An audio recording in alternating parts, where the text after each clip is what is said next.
کیا قانون ہے جلسے جلوس اور مجالس اور میلاد منانے کے حوالے سے کس طرح سے آپ کو پرمیشن لینی پڑتی ہے اور اس کی کیا کنڈیشنز ہوتی ہیں؟ زبیر بھائی اس میں گزارش یہ ہے کہ دیکھیں کوئی بھی لے مین جو کسی بھی مسلک سے تعلق رکھتا ہے، کسی بھی سیکٹ سے یا کسی بھی اسکول آف تھاٹ سے تعلق رکھتا ہے، اگر وہ میلاد کروانا چاہتا ہے، اگر کوئی اجتماع کروانا چاہتا ہے یا کوئی مجالس کروانا چاہتا ہے، وہ سب سے پہلے کیا کرے گا؟ وہ سب سے پہلے ایک اپلیکیشن دے گا جو ہماری انتظامیہ کے ہیڈ ہیں لاہور کے یا کسی اور ڈسٹرکٹ کے، جس کو ہم ڈی سی او صاحب کہتے ہیں، ان کو ایک ریٹن اپلیکیشن دے گا کہ میں فلاں جگہ پہ محفل میلاد کروانا چاہتا ہوں اور میں مجالس کروانا چاہتا ہوں یا میں کوئی جلوس نکالنا چاہتا ہوں، کسی مخصوص جگہ کا پہلے تعین کیا جائے گا۔ جی کسی مخصوص جگہ کا اس میں اپلیکیشن میں لکھا جائے گا، بلکہ اس کا ایک نظری نقشہ بھی ساتھ لگایا جائے گا اس اپلیکیشن کے ساتھ، اور پھر ڈی سی او صاحب کی طرف سے، ڈسٹرکٹ مینجمنٹ کی طرف سے، ڈسٹرکٹ انتظامیہ کی طرف سے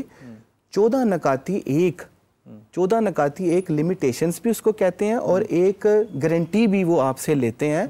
وہ یہ ہوتی ہے کہ آپ نے ایسا کوئی کام نہیں کرنا، اگر آپ کو اجازت مل جائے آپ نے ایسا کوئی کام نہیں کرنا جس سے قانون حرکت میں آئے، جس سے قانون کی وائلیشن ہو۔ جیسے مثال کے طور پہ سب سے پہلے تو آپ نے یہ دیکھنا ہے کہ آپ نے جب آپ محفل میلاد کروا رہے ہیں تو آپ جب روڈ بند کر رہے ہیں، آپ نے جو مخصوص جگہ آپ نے جو اپلیکیشن میں لکھی ہے وہاں تک آپ نے وہ ایریے کو کور کرنا ہے، اس کی سیکیورٹی کی ذمہ داری بھی آپ کی اپنی ہوگی، ٹھیک ہے؟ اس میں یہ نہیں ہوگا کہ اسٹیٹ آپ کو سیکیورٹی پرووائڈ نہیں کرے گی، اسٹیٹ آپ کو سیکیورٹی ضرور پرووائڈ کرے گی، مگر والنٹیئرز آپ نے بھی ساتھ دینے ہیں۔ اس میں ایک وجہ یہ بھی ہے نا، کیونکہ ہر جگہ پر ایسے معاملات ہو رہے ہوتے ہیں تو پھر اسٹیٹ کے پاس اتنی ہوتی نہیں سیکیورٹی کہ وہ ہر جگہ پر مکمل سیکیورٹی جی بالکل، اسی لیے اس کے ساتھ جیسے کہ لوگوں کو کوئی پرابلم نہ ہو، انہوں نے یہ کہا ہے، جو قانون ہے، جو ڈسٹرکٹ انتظامیہ نے جو بتایا گیا ہے قانون، اس قانون کے مطابق یہ بھی ایک اس میں چیز موجود ہے کہ آپ نے جو لاؤڈ سپیکر کا جو لاؤڈ سپیکر آپ نے استعمال کرنا ہے نا، وہ بھی اس محفل کی حدود تک اس پیرامیٹر کے اندر ہی اس کو استعمال کیا جائے، اس پیرامیٹر تک استعمال کیا جائے۔ اس کے بعد اگر آپ کوئی اجتماع کرواتے ہیں یا آپ کوئی مجالس کرواتے ہیں تو آپ کسی ایسے بندے کو وہاں انوائٹ نہیں کریں گے جس سے مذہبی تصادم جنم لیں اور جس کا 4th شیڈیول میں نام ہو، کوئی کنٹروورشل پرسنالٹی، جس سے نفرت پھیلے، جس پہ گورنمنٹ آف پنجاب نے یا ڈسٹرکٹ گورنمنٹ نے اس کے اوپر پابندی لگائی ہو کہ اس کی جو سپیچز ہیں یہ مختلف لوگوں کی دل آزاری کرتی ہیں، جس سے جو ہے وہ قانون جو ہے یا آرڈر جو قانون ہے اس کی وائلیشن ہوتی ہے۔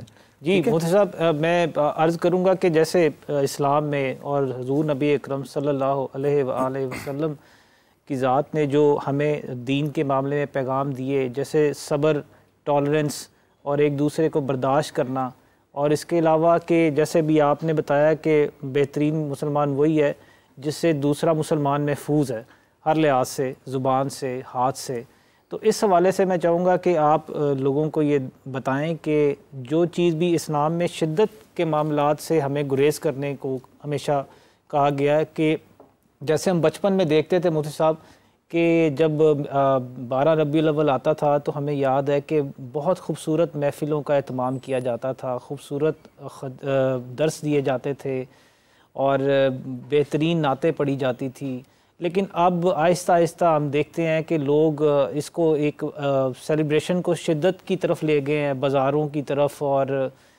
بہت زیادہ میوزیکل نعتیں پڑھی جاتی ہیں۔ اس حوالے سے آپ کیا کہنا چاہیں گے؟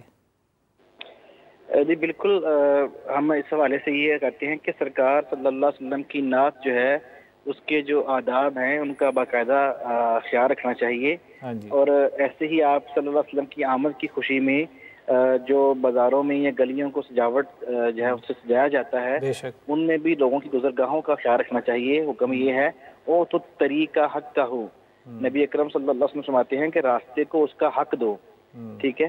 اور ایسے ہی جو ہے وہ پہاڑیاں اور اس طرح کی چیزیں بنائی جاتی ہیں، ان میں بھی جو غیر شرعی حرکات ہیں ان میں میوزک، گانا باجا لگانا اور اس پہ ماسک پہن کے عجیب و غریب قسم کی حرکتیں کرنا شرعن جس سے اسلام کا کوئی تعلق نہیں ہے، اجازت نہیں دیتی. تو میں نے کہا کہ آپ نبی پاک صلی اللہ علیہ وسلم کے آنے کی خوشی جائز طریقوں سے منائیں، نعت پڑھیں، آپ لنگر بانٹیں، آپ جو ہے وہ قرآن خوانی کا اہتمام کریں، آپ درود و سلام کا اہتمام کریں، اور ایسے جو ہے وہ طریقے اڈاپٹ کیے جائیں جس سے کسی کو جو ہے وہ تکلیف نہ پہنچے.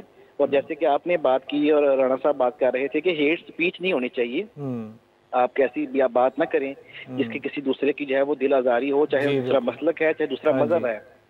ٹھیک ہے. اور اس حوالے سے قرآن کی جو ہمیں رہنمائی ہے وہ تو یہ ملتی ہے کہ رحماء بینہم، کہ اللہ کے نبی اور اللہ کا کلمہ پڑھنے والے جو ہے آپس میں تو بڑے رحم دل ہوتے ہیں. اور ایسے ہی ہمارے ملک میں اسلامی اسٹیٹ میں رہنے والے دوسرے مذہب کے جو لوگ ہیں ان کے بھی رائٹس ہیں. ایون کہ جنگ کے دوران بھی جو ہے وہ ان کی عبادت گاہوں کی جو ہے حفاظت کا حکم دیا گیا ہے.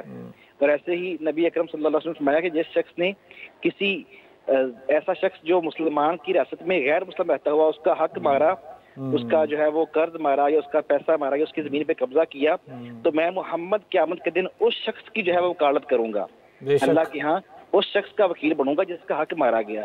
تو ہمیں جو ہے وہ رائٹس پہ اسلام میں بہت زیادہ جو ہے وہ زور دیا گیا ہے. ہمیں بھی نبی اکرم صلی اللہ علیہ وسلم کی آمد کی خوشی میں جشن مناتے ہوئے ان سب چیزوں کا جو ہے وہ انتظام، انسرام اور خیال رکھنا چاہیے. بے شک، بہت خوبصورت بات کی. رانا صاحب آپ اس بارے میں کیا کہیں گے جیسے مفتی صاحب نے فرمایا؟ دیکھیں مفتی صاحب نے ماشاءاللہ بڑی اچھی ایک بات کی ہے، مجھے ان کی بات بڑی پسند آئی ہے کہ جی دیکھیں زبیر صاحب، ہمارا جو دین ہے نا اسلام، یہ بیس کرتا ہے محبت، پیشنس، ٹالرنس پہ. بالکل آپ بلیو کریں کہ آج بہت بڑا دن ہے، اور جو ہمارے نبی کریم مصطفیٰ صلی اللہ علیہ وآلہ وسلم، اگر آپ ان کی زندگی کو آپ سٹڈی کریں نا تو آپ ان کی زندگی سے کیا چیزیں حاصل کریں گے؟ محبت، شفقت. زندگی کا کوئی ایسا پہلو نہیں جس میں آپ کو سر زیادہ آپ کو نا بالکل آپ کی بات بالکل بجا ہے، ہر شعبے کو ان کی زندگی جو ہے نا وہ کور کرتی ہے، مگر سب سے زیادہ جو تلقین انہوں نے کی ہے نا محبت کی ہے، نفرت سے انہوں نے منع کیا ہے. انہوں نے سب سے زیادہ تلقین جو کی ہے وہ محبت کی ہے. اب ہمارے ہاں نا ایک پرابلم ہے، ایک بہت بڑی پرابلم ہے. مفتی صاحب ماشاءاللہ میرے سینئر بھی ہیں، میں بڑی ان کی عزت کرتا ہوں، بڑی احترام کی نظر سے دیکھتا ہوں. تو ایک نا پرابلم ہے یہاں پہ. اصل میں ہوتا کیا ہے زبیر بھائی؟ ہوتا یہ ہے کہ وَاعْتَصِمُوا بِحَبْلِ اللَّهِ جَمِيعًا وَلَا تَفَرَّقُوا. ہم لوگ نا تفرقوں میں اتنے بٹ گئے ہیں، اسلام سے تفرقوں میں بٹ کے دین سے اتنے دور ہو چکے ہیں کہ ہم اسلام کی جو اصل یا دین کی جو اصل روح ہے، جو نبی کریم مصطفیٰ صلی اللہ علیہ وآلہ وسلم کی جو تعلیمات ہیں، ان سے ہم بہت دور ہو گئے ہیں. اب ہوتا کیا ہے جس کی وجہ سے یہ سارا کچھ، یہ جو سٹیٹ بھی جو حرکت میں آتی ہے، یہ سیکیورٹی وغیرہ جتنے بھی معاملات ہیں جس کے لیے آج ہم یہ یہاں پہ اکٹھے ہوئے ہیں، ہوتا کیا ہے کہ ایک سیکٹ یا ایک سکول آف تھاٹ دوسرے سکول آف تھاٹ کے اوپر نہ تنقید کرتا ہے. مثال کے طور پہ دیکھیں، ویسے میں ذاتی طور پہ میں ہر سکول آف تھاٹ کی بڑی رسپیکٹ کرتا ہوں، ان کو عزت کی نگاہ سے دیکھتا ہوں. کیوں؟ کیونکہ اللہ پاک نے ان کی ڈیوٹی لگائی ہے. ہر بندہ، ہر سیکٹ اپنی اپنی ڈیوٹی پرفارم کر رہا ہے. اور ہمیں کوئی حق نہیں ہے، حق نہیں، ہمیں بالکل کوئی حق نہیں. ہاں مگر یہ جتنے بھی ہمارے سیکٹ ہیں قابل عزت، قابل احترام ہے. ایک چیز جو میں آج آپ کے شو کے توسط سے میں پوائنٹ آؤٹ کروں گا وہ یہ ہے کہ دیکھیں تنقید کیا ہوتی ہے. مثال کے طور پہ میں مجلس کروا رہا ہوں، دوسرے سیکٹ کا بندہ مجھے کہے گا یار مجلس جائز ہی نہیں ہے، کیا پھیلے گا؟ انتشار. کسی دوسرے سیکٹ کا بندہ جو ہے، کسی دوسرے سیکٹ کا جو بندہ ہے وہ میلاد شریف کروائے گا. اب تیسرے سیکٹ کا بندہ کہے گا یار میلاد تو جائز ہی نہیں ہے. اب ایک سیکٹ وہ اجتماع کروائے گا، باقی دو سیکٹ اس کو کہیں گے کہ یار یہ تو اجتماع تو اسلام میں ہے ہی نہیں. اب گزارش یہ ہے، ہم جتنے بھی سیکٹ ہیں ہماری بیسڈ اللہ کی رسی کو ہم نے مضبوطی سے تھامے رکھا ہوا ہے نا. ہمارا جو بیسک پرپز ہے وہ اللہ اور اللہ کے رسول کے ذکر کو بلند کرنا ہے. اگر ہم مجلس کر رہے ہیں تو اس میں بھی اللہ کا ذکر ہو رہا ہے، اگر ہم میلاد شریف پڑھ رہے ہیں تو اس میں بھی اللہ کا ذکر ہو رہا ہے، اگر ہم اجتماع میں جا رہے ہیں تو وہاں پہ بھی اللہ کا ذکر ہو رہا ہے. اگر ایک چھوٹا سا اس کو میں ذرا تھوڑا سا مکمل کر لوں. اگر دیکھیں گزارش ہے کہ اگر ہم تنقید کی بجائے ویلکم کریں نا، ہر ایک سیکٹ کو گلے لگائیں تو تمام معاملات، تو میں کہتا ہوں کہ تمام معاملات حل ہو جائیں. اور ایک بڑی بات یہ ہے میں کی بات، تو میں کو اور نفرت اور میں کی بات ہے کہ بس میں ہی ٹھیک ہوں. ٹھیک ہے، اس کو نبی کریم صلی اللہ علیہ وسلم نے اور اللہ پاک نے منع فرمایا. اگر دیکھیں اگر میں اپنی میں ختم کرتا ہوں نا تو میں کسی دوسرے کو ایکسیپٹ کرتا ہوں. تو ایک صوفی شاعر ہیں مفتی صاحب، تو شاہ حسین رحمۃ اللہ علیہ نا، وہ فرماتے ہیں کہ ربا میرے حال دا محرم تو، ربا میرے حال دا محرم تو، اندر تو باہر تو ہی تانا تو ہی بانا، سب کچھ میرا تو، کہے حسین فقیر نہیں مانا میں نہیں سب تو. تو اگر ہم ورد پکانا شروع کر دیں تو کا، تو میرا خیال ہے کہ نہ ہمیں کسی سیکیورٹی کی ضرورت ہے، نہ ہمیں کسی قانون کی ضرورت ہے. ہم ہر ایک سیکٹ کا احترام کریں اور ہر ایک سیکٹ کی فیسٹیولز ہوں. میں چاہوں گا رانا صاحب، جیسے مفتی صاحب نے پہلے فرمایا کہ جو ریاست ہے، مطلب یہ سارے جو معاملات ہیں جو کہ جن کا اسلام کے ساتھ کوئی جو حکم ہے دین اسلام میں، وہ ہمیں امت وسط کہا گیا ہے.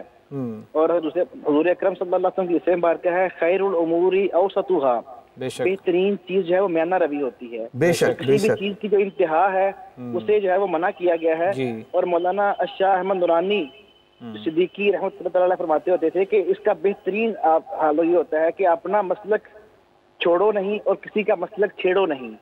اور یہاں پہ بہت اچھی بات، جہاں پہ رابطے جیسے محبت کی بات کی ہے، گلے لگانے کی رانا صاحب نے بات کی ہے، جہاں پہ رابطہ ہوتا ہے پھر وہاں پہ ضابطے کی ضرورت جو ہے وہ نہیں آتی. جہاں پہ رابطے کا فقدان ہوتا ہے، محبت کا، تعلقات کا، پیار کا فقدان ہوتا ہے، تو پھر وہاں پہ قانون جو ہے حرکت میں آتا ہے. اور میں سمجھتا ہوں کہ پاکستان میں بہت سی جگہ ایسی ہیں جہاں پہ آپس میں اتنے تمام مسالک کی جو ہے وہ ہارمنی ہے، ہم آہنگی ہے کہ وہاں پہ مل جل کے سارے معاملات کرتے ہیں.